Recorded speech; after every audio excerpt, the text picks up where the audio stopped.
présent pour apaiser la souffrance des gens qui sont à côté de toi. Le prophète lui-même, il l'a fait. Sallallahu alayhi wa sallam. J'ai encore 10 minutes? Est-ce que ça va 10 minutes? Très bien.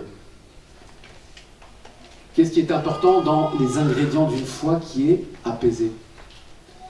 Je vais vous citer une parole, un mot, qu'on entend souvent en arabe, je vais le traduire en français, et qui doit être, et qui ne doit pas être un slogan, mais qui doit être quelque chose qui anime notre vie à chaque seconde.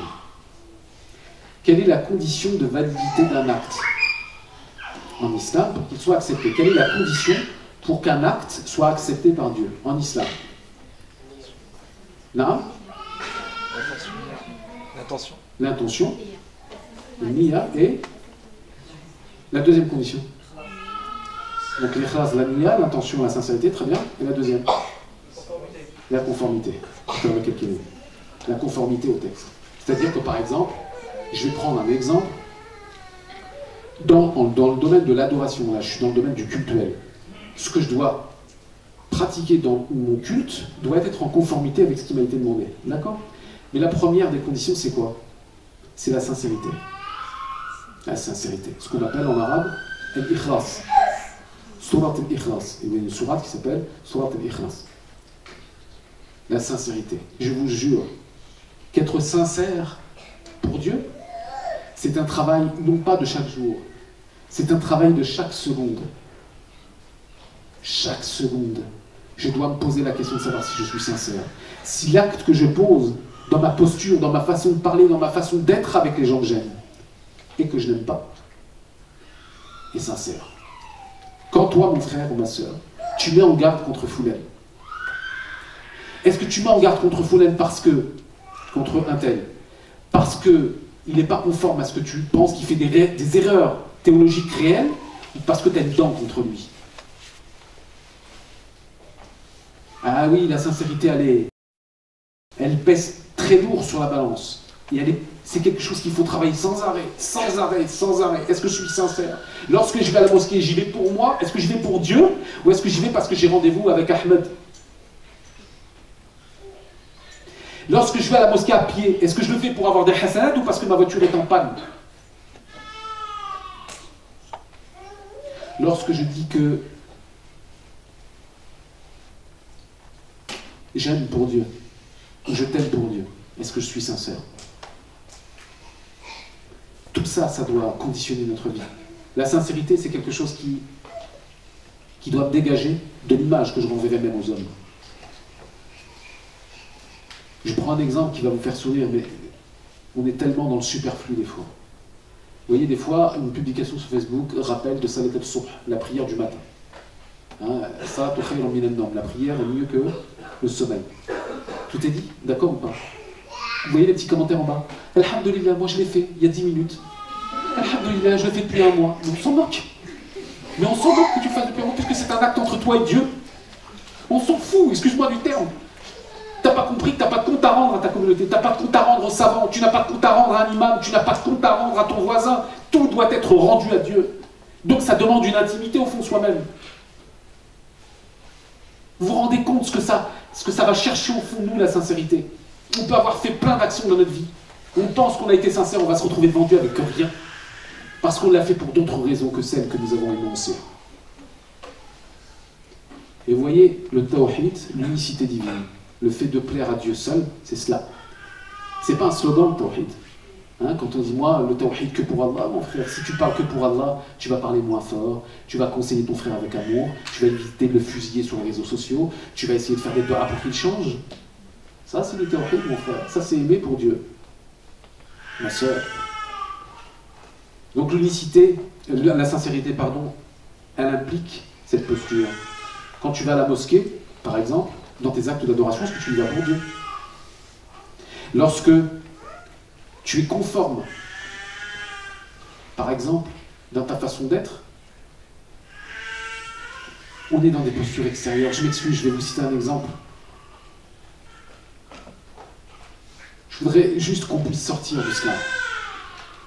Des fois, on a des gens, pour des raisons X ou Y, qui sont ce qu'on appelle des aouliya. Vous savez ce que c'est le terme aouliya? Le terme aouliya, c'est le pluriel de wadi. El wadi, qui sont des mots que vous voyez des fois au bled, dans certaines pancartes, on dit wadi pour des gens qui n'ont jamais été. C'est l'ami intime de Dieu. C'est quelqu'un qui était proche de Dieu par sa spiritualité. C'était quelqu'un qui avait un grade auprès d'Allah Azza wa Jalla. D'accord? Et en fait, pourquoi je vous parle de ça? C'est tout simplement parce que vous pourriez ne pas imaginer qu'un ami intime de Dieu soit pas barbu. C'est-à-dire que nous, dans nos représentations toutes faites, l'homme pieux musulman, c'est quoi? Qamis, oh machallah, il parle avec droiture, c'est un bonhomme. Ce qui est faux. Parce qu'on peut dire n'importe quoi au nom de la vérité et blesser, exploser des gens. Et Dieu, il déteste, il préférait qu'on détruise la Kaaba plutôt que de blesser le cœur de ton frère. Vous avez compris la symbolique, ce que c'est? On n'a pas le droit de faire du mal. On n'a pas le droit de faire du mal à un non-musulman, à un musulman qui que ce soit. Tu n'as pas le droit de blesser par ta langue. Tu ne dois pas l'humilier, tu ne dois pas rabaisser les gens. Autrement, ça sert à quoi d'avoir une foi? Ben, reste délinquant, mon frère. Continue à être ce que tu étais. Moi, malheureusement, ça me fait mal au cœur de vous le dire. J'ai connu des jeunes, ça me fait mal au cœur de vous le dire parce que je ne devrais pas le dire, cette chose-là. Mais pourtant, c'est une réalité. Qui, dans l'ignorance, étaient plus respectueux des gens de religion que lorsqu'il est rentré dans la religion. Quand il est rentré dans la religion, c'est là qu'il a commencé à fusiller tout le monde. Quand il était dans son quartier, qu'il faisait les 400 coups, etc., là, il avait un peu de hishma. Là, Kenny Hacham Mazel, il avait un peu honte. Quand il rentre dans la religion, il se prend pour... il se prend je sais pas pour qui. Pourquoi? Parce que ce fond-là, dont je suis en train de vous parler depuis presque une heure, la spiritualité, l'éducation, le comportement, rien n'a été travaillé. La simple chose qu'il a fait, c'est qu'il a changé son prénom, ou qu'il s'est appelé je sais pas comment, et c'est tout. Et c'est terminé, ça s'est terminé qu'à ça. Il n'a rien réformé en lui. Il n'a rien changé en lui. Donc, il se peut, un jour, que vous trouviez des hommes et des femmes qui soient proches de Dieu, alors que jamais vous n'auriez soupçonné qu'ils le soient. Vous savez pourquoi? Parce qu'il y avait entre eux et Dieu des actes que vous ignorez tous. Des actes qui ne sont connus et sus que de Dieu. Certains compagnons étaient tellement soucieux de la sincérité pour Dieu, que même lorsqu'ils pleuraient pour Dieu, il suffisait qu'ils réfléchissent à certaines choses, ils pleuraient tout seuls. Là, il nous faut des dizaines d'épisodes des séries turques, je ne sais pas, ou de Santa Barbara, ça n'existait plus. Je suis en décalage, mais je ne sais pas, le fait de l'amour, ce que vous voulez pour pleurer. Ou alors éplucher 10 kilos d'oignons. Certains compagnons, lorsque vous citiez certains mots, inversés, ils pleuraient. Parce qu'ils étaient en contact direct avec cette réalité-là. Parce qu'ils savaient. Parce qu'ils étaient conscients qu'ils étaient assis sur une certitude. Durant les 5 minutes qu'il me reste, si je ne me trompe pas, la vraie question de fond, c'est la suivante. Pourquoi on adore Dieu? Et c'est vrai que c'est une question fondamentale que chacun devrait se poser, chacun et chacune d'entre nous. Pourquoi adore-t-on Dieu? Est-ce que c'est par posture? Est-ce que c'est par mode? Vous avez des jeunes aujourd'hui, non musulmans, qui fréquentent des petits musulmans dans les quartiers. Ou pas dans les quartiers des fois. Mais on va dire dans les quartiers. Ouais, mon frère, c'est un fondement et tout. Ils parlent, mais c'est qui t'a appris ce truc-là? Ils vous disent des mots en arabe, il ne sait pas ce que ça veut dire, il n'est pas musulman, mais il fait le ramadan, genre, tu vois, ça fait genre, je suis avec des copains, enfin, généralement, il fait le ramadan 3 jours, parce que moi, je les vois, hein. Les gars, allez-y, allez-y. Sauf que moi, je suis là. Ça m'est arrivé dans des groupes, le gars, oh, vas-y, je suis musulman, vas-y, taf. Les gars, au bout de 2 jours, il la ramène un peu moins, parce que jeûner 15 heures, c'est un peu plus difficile que de parler. Quand tu n'es pas animé d'une foi. Et pourquoi on n'est pas animé d'une foi? Parce que c'est une posture de mode. Parce que là aussi, on n'est pas dans un lien sincère avec Dieu. On est dans la mode, quoi, ça fait bien. Je suis avec truc, en plus il a vu que, bon, peut-être il y a peut-être possibilité avec la sœur de Rachid ou quoi que ce soit, parce que c'est ça aussi, hein, le fond de tout ça, si on se parle franchement. Croyez pas qu'on vit derrière un rideau, hein. Les réalités, on les connaît, et malheureusement, nous avons cette laisse-là. Nous avons pu conscientiser que l'islam puisse être une mode. Alors ça ne doit pas être une mode. L'appartenance à une religion, c'est une conviction, c'est pas une mode. À partir du moment où elle devient une mode, ça signifie que tu rends compte aux hommes, pas à Dieu. Peut-être que dans cette ville comme dans d'autres, il y a des gens qui sont profondément musulmans sans jamais que vous en seriez douté. Ils pratiquent le monothéisme, ils prient, à tort ou à raison, à tort en tout cas. Ils ne se rendent pas assez régulièrement à la mosquée, mais ça fait d'eux des êtres musulmans. Et ça, c'est important de ne pas enlever cela, de ne pas être dans la posture ou dans la mode. Donc c'est ça qui est important. Bien évidemment, l'adoration de Dieu implique un comportement et une éducation dans ton rapport aux autres. C'est ce que j'expliquais tout à l'heure. Dans ton rapport à tes voisins, dans ton rapport à tes parents. Qu'est-ce que ça veut dire dans ton rapport à tes parents? Ça signifie, ce qu'on entend ce mot très souvent, birrul walidayn, c'est-à-dire le fait d'avoir un bon comportement avec les parents. C'est vrai, il faut avoir un comportement. Ton père, il va te dire par exemple, Yo Wildy, viens ici. Là, je vous le dis comme ça, hein, d'accord? Un papa ou une maman, elle dit, Ya Binti, viens ici, viens me chercher cette perle. Va me chercher 2 baguettes, etc. Oui, il y va. Mais quand vous avez affaire, par les mêmes paroles, à un père ou une mère de famille qui vous donne une grosse baffe, qui va dire dépêche-toi, va me chercher une baguette, qui ne lui donne pas 1 euro, tu te débrouilles, tu me ramènes du pain. Ça arrive, ça, hein?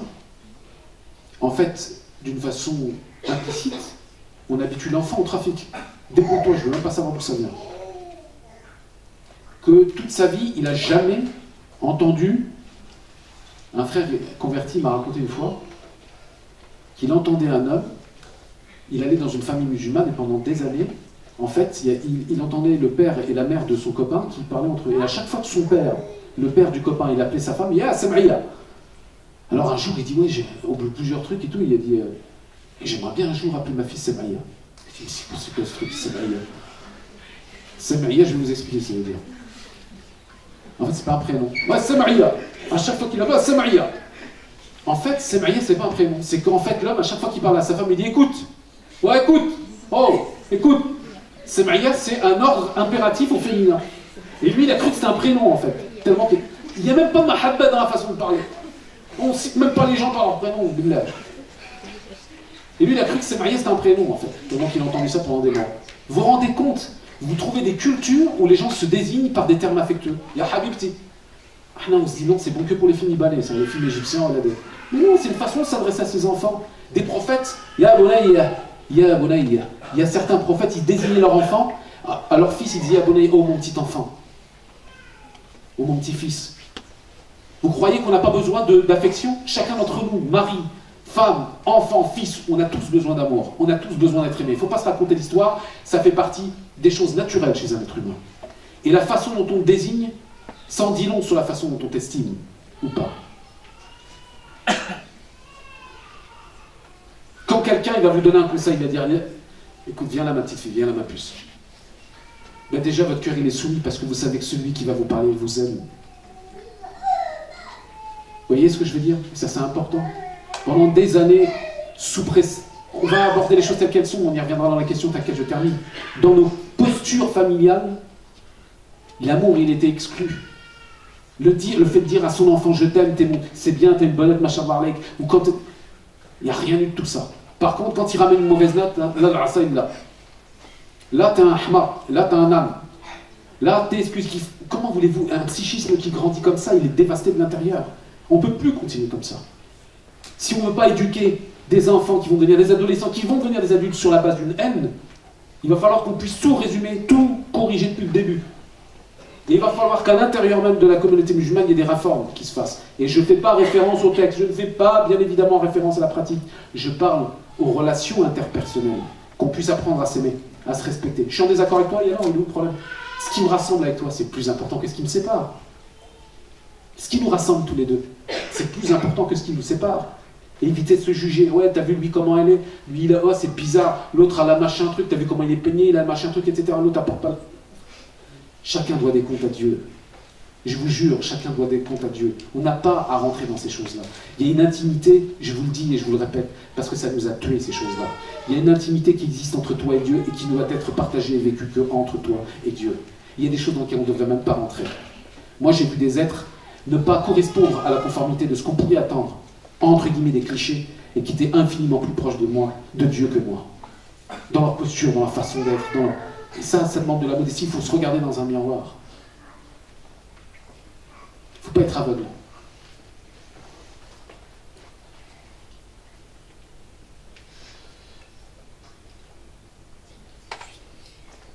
Il ne faut pas être aveugle. Je terminerai, pardon. Dans le fait que, bien évidemment, notre posture en tant qu'être croyant, musulman, musulmane, doit se traduire par une empathie. Et par le fait, l'empathie, c'est de se mettre à la place des autres. Et d'être au service du bien-être de ton prochain, qu'il soit musulman, qu'il ne le soit pas. Tu dois être utile aux autres. Créer au commun de faire un convenance. Le prophète sallallahu alayhi wa sallam a dit, le meilleur d'entre vous, c'est celui qui est le plus utile aux gens. De faire un convenance. Tu peux être utile à quelqu'un. Ça se trouve, tu ne le sais pas, tu peux être utile à quelqu'un. Si vous saviez, peut-être que le fait de porter le sac d'une personne aveugle, c'est peut-être 10 000 fois plus récompensé que de rester une nuit entière à la mosquée. Vous comprenez ce que je veux vous dire? C'est d'être utile aux gens, c'est important, c'est ce qu'on attend de notre posture. Être utile à l'égard des autres. Et bien évidemment, je terminerai par une recommandation, c'est bien évidemment d'avoir une mixité dans tes relations. Quand je dis une mixité, c'est une mixité sociale, une mixité d'amis. Quand, parmi les signes de radicalisation, il faut être extrêmement clair, c'est quand dans ton entourage, tu n'as que des amis musulmans, que des amis non musulmans, il faut que ça se varie, mon frère. Parce que tu vas croire justement que le monde est coupé en deux. Il faut qu'il y ait de la variété, de la diversité dans ta façon d'interagir, d'avoir des gens avec qui tu parles, des postures que tu puisses essayer de comprendre, des univers, même des univers qu'il faut que tu puisses essayer de percevoir de l'intérieur pour pouvoir mieux les comprendre et moins les appréhender avec ta subjectivité. Donnez l'amour. Donnez de l'amour et soyez utile autour de vous. Donnez de l'amour et soyez utile autour de vous. Soyez présents dans le cadre de l'éducation de vos enfants, ne lâchez rien. Je sais qu'il y a beaucoup de papas, beaucoup de mamans qui souffrent, ne lâchez rien. Troisième point, être bien évidemment, être soucieux de la façon dont vous interpellez les autres, dans la façon dont vous vous parlez. Si vous voyez des uyub chez quelqu'un, des défauts, eh bien rappelez-vous ses qualités. Comme vous aimeriez qu'on puisse se rappeler vos qualités lorsqu'on ne va percevoir chez vous que vos défauts. Et tout ça, ça fait partie des choses qui sont extrêmement importantes. Je vous rappelle que il y a deux injonctions qui sont importantes. Lorsque vous vous saluez, vous souhaitez la paix à l'autre. Que la paix soit sur vous. Assalamu alaikum, c'est la paix soit sur vous. Le deuxième point, c'est que le premier mot qui est descendu par le biais de la révélation, c'est l'instruction. C'est iqra. C'est le fait de lire, de te documenter, d'apprendre. Parce que quand tu vas apprendre, tu ne seras pas le mouton d'un gourou. Tu seras autonome dans ta recherche de l'acquisition de la connaissance. Et c'est ça qui est important. Et aujourd'hui, ne pas reconnaître que l'éducation nationale française a contribué à notre autonomie intellectuelle, c'est une malhonnêteté. Bien évidemment qu'elle y a contribué. Ce que je suis sur le plan intellectuel, l'éducation nationale m'a aidé à l'être. Et je ne vais pas vous dire que j'ai appris par... oui, j'ai lu, je me suis formé sur l'islam, etc. Mais ma capacité de lire, ma capacité de réflexion, c'est l'éducation nationale qui me l'a donné parce que j'ai eu de la variété dans mes lectures. J'ai eu de la variété dans mon instruction. Je peux vous lire un livre sur la religion, comme je peux prendre intérêt à lire un roman d'Agatha Christie ou ce que vous voulez, parce que j'ai besoin de ça pour pouvoir m'aérer la tête. Parce que c'est important de varier tout cela autour de vous aussi. Ça contribue au bien-être qui doit se développer en chacun et chacune d'entre nous au service de la société dans laquelle nous vivons. Merci à vous de m'avoir écouté. Que la paix soit sur vous. Merci beaucoup, Mohamed. Je vous salue fraternellement du nom de l'islam. Je vous salue amicalement d'un bonsoir honnête, franc et sincère. J'espère